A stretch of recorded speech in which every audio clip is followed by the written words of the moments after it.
Good day to you, students, my prospective students, and my viewers in general. This is Jide Onichas, your corrective professional user of English lecturer. Here we are rounding off. That's the PHN 102 Phonology 2 course. We are running this up today with secondary stress. Last time we were on primary stress. Primary stress, which I said is irregular stress. Once the stress is on a particular syllable, it remains permanent. Primary stress is arbitrary. It's arbitrary just like idiomatic expressions are also arbitrary. When you say somebody kicks the bucket, to kill the bucket, that's to die. There is nothing in to kill the bucket that suggests death, but it is there. It has been imposed on the users of English, arbitrarily, that the meaning to be really attached to kill the bucket is to die. That's arbitrary. The same thing in primary stress. When we say success, in success, it is success that is stressed.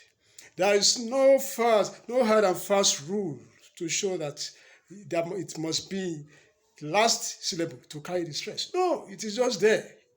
That particular pattern is imposed on the users.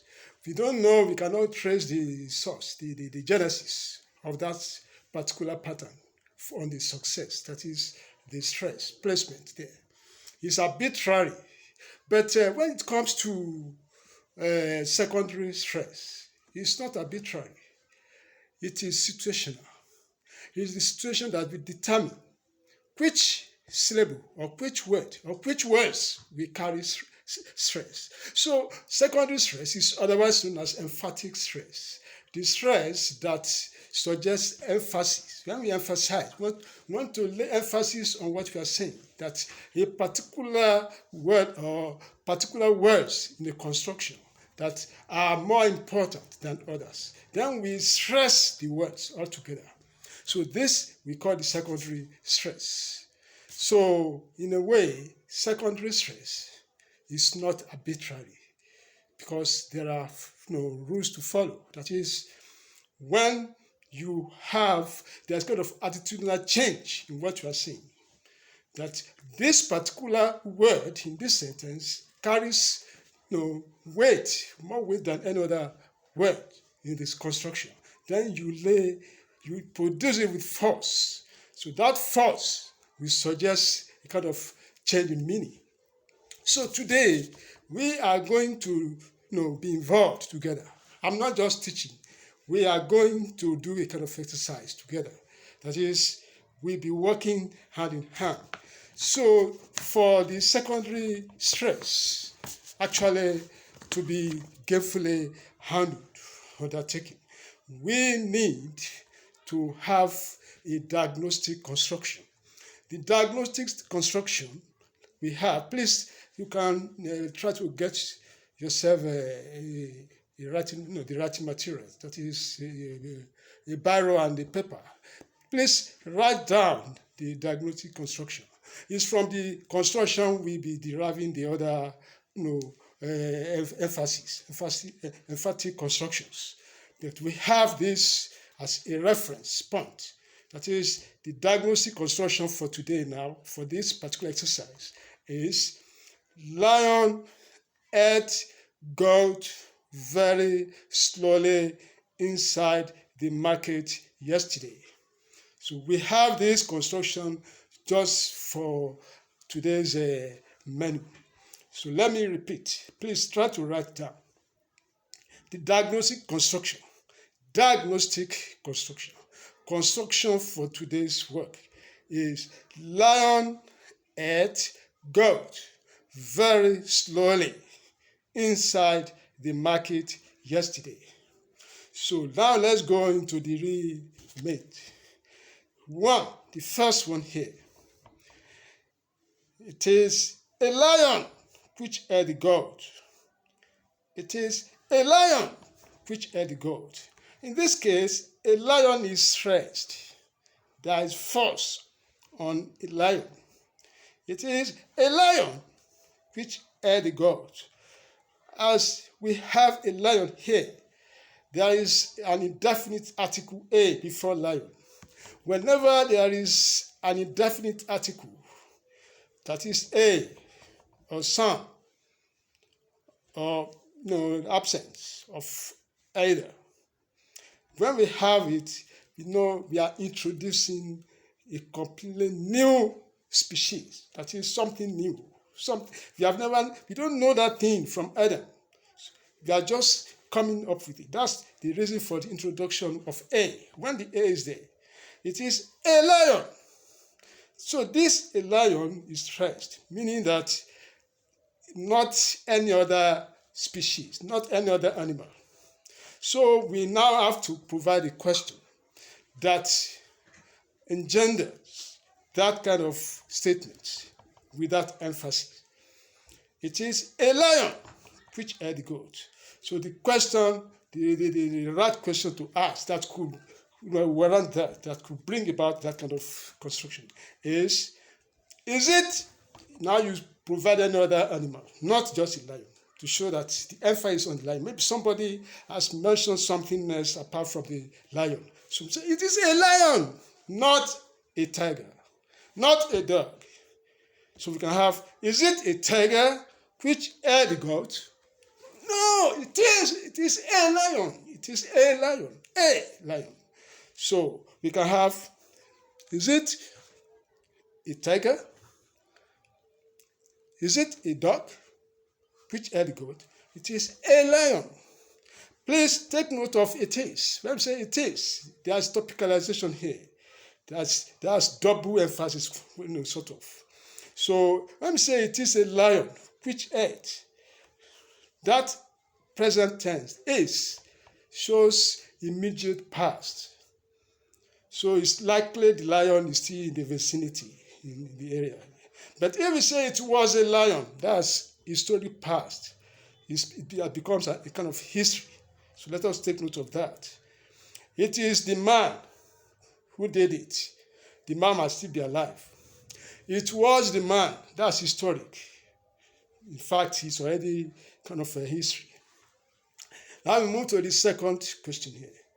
The second question, which incidentally is a statement, because our answers here are questions, while our questions are statements. 2, one lion ate the goat. One lion ate the goat. One lion is stretched.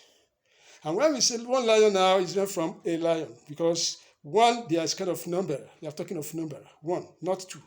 So somebody must have mentioned another number, maybe 5. So one lion, just one. So one lion ate the goat. So the right question that could have produced that is, how many lions ate the goat? How many lions ate the goat? One lion. One lion, not 2, not 3.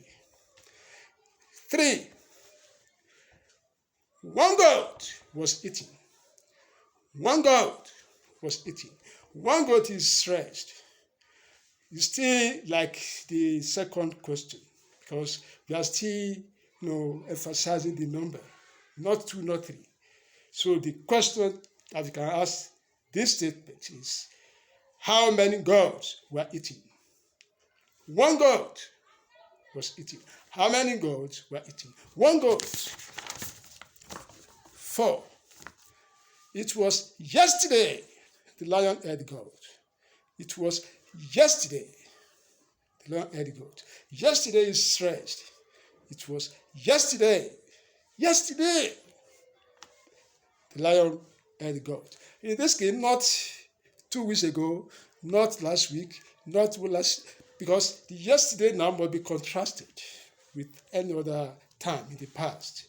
So it was yesterday the lion ate goat. So the likely question should be, was it last week the lion ate goat?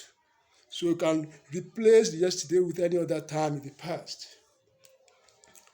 And don't forget, it was yesterday the lion ate goat.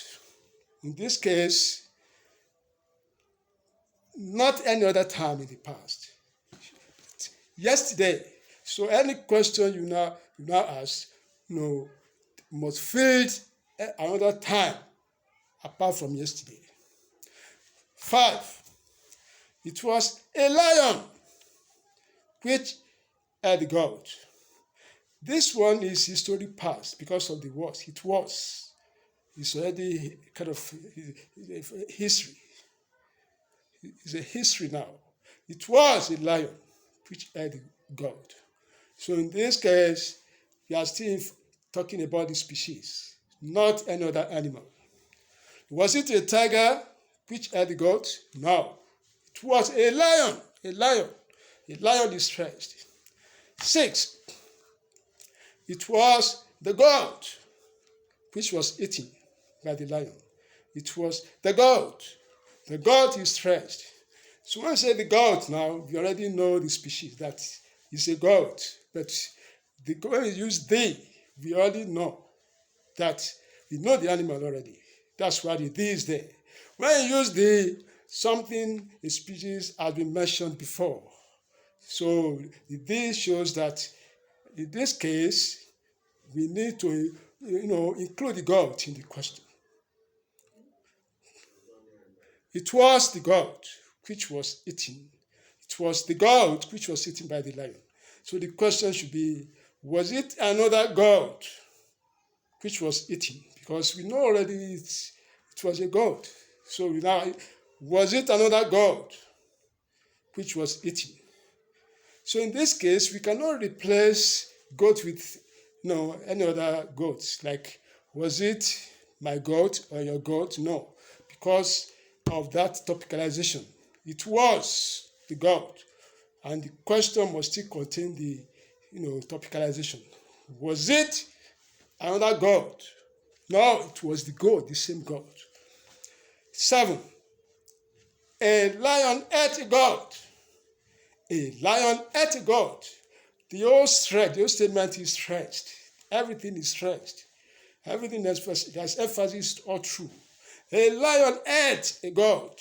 A lion ate a goat. So in this case, it is something that happened yesterday that we are emphasizing now. So the question to ask now should be, what happened inside the market yesterday? That's the question we can ask to come up with a lion ate a goat. So in this case, the whole stretch is emphasized, is stressed. A lion ate a goat. So what happened inside the market yesterday? A lion ate a goat. 8. The lion ate a goat. The lion ate a goat. In this case, no topicalization. So we can replace. Actually, when we talk of a goat, we are not replacing because it's newly introduced. When we have A, we are just knowing that animal for the first time. So the lion ate a goat. The question, what did the lion eat? Because we didn't know before. It's now we know. What did the lion eat? The lion ate a goat. Did the lion eat a dog? That's another way of asking. Did the lion eat a dog? No, the lion ate a goat. A goat. 9. The lion ate the goat. The lion ate the goat. There is article D now, definite article, meaning that we already know it's a goat that is involved. But now the question, when we now ask question, what goat must follow it? You must include goat because we already know it's a goat.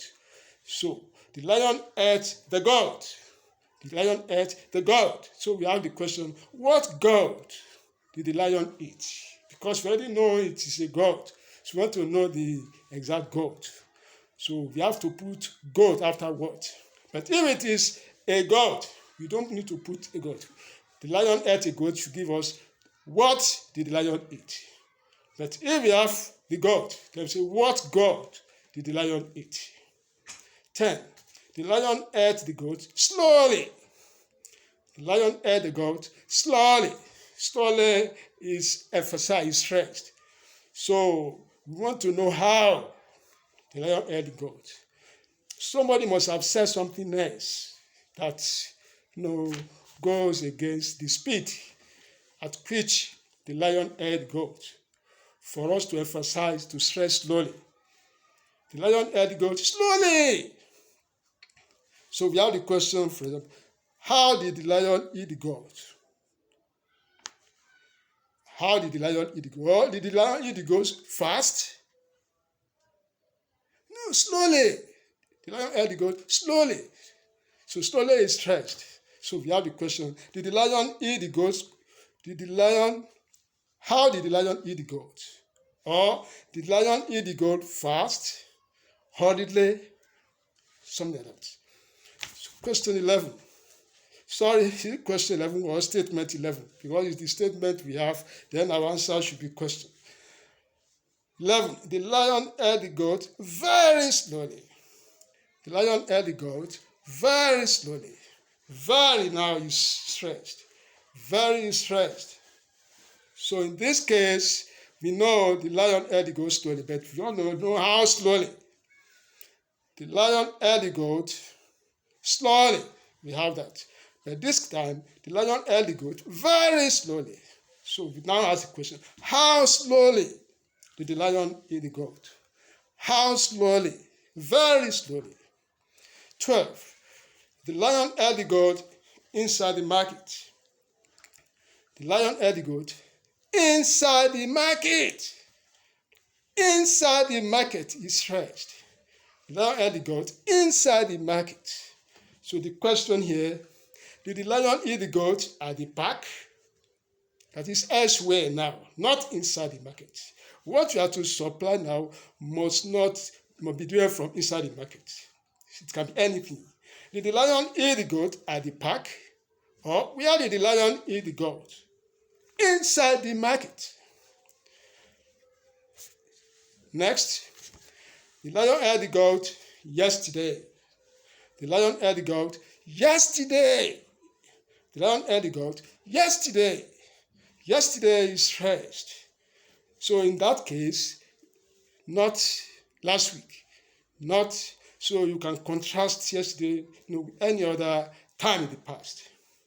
So we can also have this, the lion ate the goat yesterday. That is, we have the question, for example, when did the lion eat the goat? That's the possible question you can ask. When did the lion eat the goat? Yesterday. Yesterday is stressed because the question is directed to the time the lion ate the goat. When did the lion eat the goat? Yesterday. That's good. Next, the lion ate one goat. The lion ate one goat. Here is about the number of goats. The lion ate one goat, not two, not three. So we can have the question, did the lion eat 4 goats or 5 or any number? No, 1. The lion ate 1 goat. Or we can also have this question, how many goats did the lion eat? The lion ate 1 goat, 1 goat. Next, a lion and a goat. The whole stretch here stretched. A lion and a goat. What question do we have? What ate what? What ate what? A lion and a goat. So we have this. We want to know what ate what. So we have to stress the eater and the eating. So we have that. 16. Here is the lion which ate goat. Here is the lion. We are talking about the place now. The emphasis is on the place. The place where the lion ate goat. Here is the lion which ate goat. We are now talking of the place where the lion is. The lion now that ate goat. Here is the lion which ate goat. So where is the question now? Where is the lion which ate the goat? Here is stretched. 17. It is the lion which ate the goat. Topicalization again. It is, that's immediate past. It is the lion which ate the goat. It is the lion which ate the goat. So the question, is it another lion which ate the goat? It is the lion, the same lion, the same. It is the lion, not another one. Is it another lion? No. It is the lion. Question 18. Statement 18. It was the lion, this historic past. It was the lion which ate the goat. It was the lion. It was the lion which ate the goat. It was the lion is stretched. So we have the question, was it another lion which ate the goat? 19. It was a goat which was eaten by the lion. It was a goat, not another animal. Was it a dog? That's the question. Was it a dog which was eaten by the lion? So we have this because of the a goat means we don't know, we didn't know before.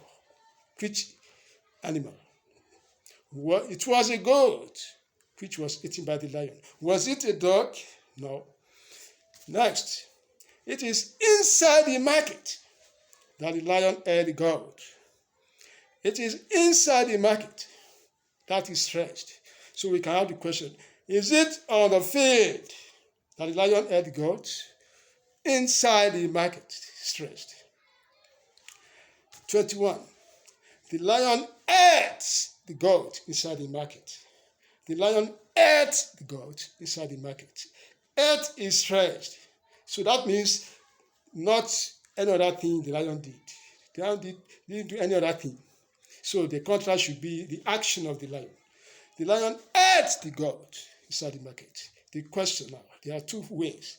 Did the lion attack the goat inside the market? So we can use any other verb, action verb, apart from ate as a contrast. Did the lion attack the goat inside the market? Or did the lion play with the goat?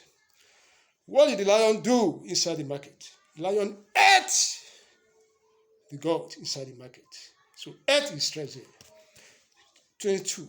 The lion ate the goat inside the market. The lion ate the goat inside. Inside is stretched, not outside. So we have about 3 questions to ask here as form of answer. The lion ate the goat inside the market. Inside is stretched. So we can have, did the lion eat the goat outside the market? Where did the lion eat the goat? In what part of the market did the lion eat the goat? So we can have this, 3 variants. 23. The lion ate the goat inside the market. When we have the before any now, we already know that now. So when we ask the question, that now must be repeated. So we have the lion ate the goat inside the market. The lion is stretched. So the question will be, what lion ate the goat inside the market? Because we already know it's the lion. So what lion ate the goat inside the market? That's good. 24. The lion ate the goat inside the market. The lion ate the goat inside the market. The lion ate the goat inside the market. Market is stretched. So you can now find another place apart from market as a form of contrast. So we have the question. Did the lion eat the goat inside the garden? Because it's market that is stretched. The lion ate the goat inside the market. Did the lion eat the goat inside the garden? Inside where did the lion eat the goat? Next one, the ferocious lion ate the goat. The ferocious lion ate the goat. The ferocious lion. This is an adjective, ferocious, is stretched. And when we have adjective, we introduce when we have adjective, we bring in the interrogative pronoun, which must be used. The ferocious lion and the goat. The ferocious lion and the goat. So we have the question. Which lion and the goat? When we have adjective ferocious, we have to use which. The ferocious lion and the goat. Which lion and the goat? Or is it the friendly lion which and the goat? Because ferocious must be contrasted with friendly. Next, a goat was eating. A goat was eating. A goat is stretched. A goat was eating. We have a goat. We didn't know before, but now it's a goat. So we now have what was eating. What was eating? A goat was eating. A goat was eating. 27. The goat was eating. The goat, you can see now. The goat was eating. There is the before goat, meaning that when we ask the question, goat must be present, must be inside the question. The goat was eating. The goat was eating. The question now should be, what goat was eating? Because we already know it's a goat. What goat was eating? But if it is a goat was eating, then we say, what was eating? The goat was eating. What goat was eating? Next, the lion and the stubborn goat. We have the lion stretched. We also have the stubborn stretched. Don't forget, stubborn is an adjective. So our question must contain, there must be which. And the lion there, we have the. Therefore, the question must still include lion. So we have the lion and the stubborn goat. The lion and the stubborn goat. So we have what lion and which goat and the other. The lion. What lion? You remember, when we have the article the, it means we already know it's the lion. So we want to know the real lion, the exact lion. The lion. What lion? The stubborn goat. Which goat? Because which must go for adjective. So the lion and the stubborn goat. That is, what lion and which goat and the other. Or what lion and which goat. So we have these last two here, very interesting. We have a lion. Here we go back to the diagnostic construction. Lion ate goat very slowly inside the market yesterday. Lion ate goat very slowly inside the market yesterday. We now have a statement. A lion. A lion. So the question to ask here should be what? What ate the other? What ate the other? A lion. Then the last one, a goat. A goat. The question now, you should know the question to ask. What was eaten by the other? A goat. What was eaten by the other? A goat. So thank you. That marks the end of this particular course. That's PHN 102, Phonology 2. So we'll be moving higher and higher, more interesting topics ahead. So the next topic now will be mispronunciation implications.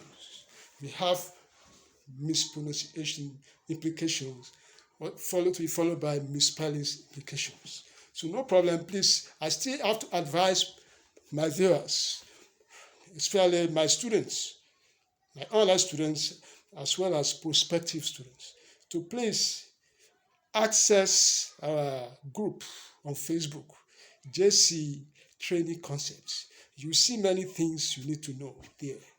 JC Training Concepts, that's our group on Facebook. That's a group containing many facts you want to know about this program. And please share the video and subscribe to this channel. Share the video. When you share this, it shows that's automatic registration for you. Once you share this, there will be notification to that effect, and you'll be registered immediately. Because we are going places all over the world. People are going to know that there's something special about us. Because I'm telling you, this particular online program, that is the corrective professions of English program, is unique in all its ramifications. It's unique. Place where you say unique, unique is an absolute adjective. Absolute adjective doesn't take all those relative adverbs and the rest. You don't use very with unique. When something is unique, it's unique. No very. It's absolute. It's like perfect. When something is perfect, there is no very perfect. No more or less. What is perfect is perfect. Perfect or not perfect or imperfect. So this is unique. The program is unique. It's the first of its kind. Yeah, the first of its kind, because it's special. Key into this and you have no cause to regret. You never regret it. You'll be happier for it. Thank you very much.